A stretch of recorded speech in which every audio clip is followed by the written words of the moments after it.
Hey everyone, and so in this video, I'm going to be showing you how to sell stuff faster on OfferUp. So the first way you can do is obviously lowball, but you're not going to make the most out of your money. So ways 2 and 3 that I have for you are going to be better ways that you can still sell faster, but still also make bang for your buck when it comes to selling your stuff. The second way that I can give you, aside from just lowballing all of your products that you have for sale, is to utilize a comparison feature. So what I mean by that is if you're selling a camera, for example, and you want to sell a camera quick, check what its price is on Amazon, and then in the description of your OfferUp listings, say what percentage of the price it is compared to Amazon. So if you have a camera, it's worth like $1,000 on Amazon, and you want to sell it quick, you put it on OfferUp for $300.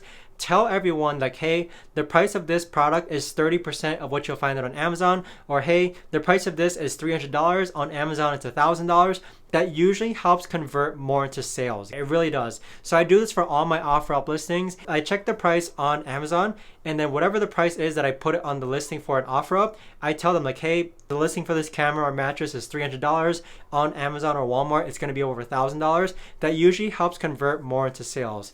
Now the third thing is to utilize your title for keywords. So OfferUp obviously gives you a title for your product. What you want to do is make sure you utilize as many keywords as possible related to your product within your title. So within your title, there's got to be a lot of related keywords. If it's camera, maybe you want to use the word digital, mirrorless, the name of the brand. A lot of different keywords can usually tie to just your singular product instead of just putting like the word camera. So I hope you found this video helpful. If you have any questions, let me know.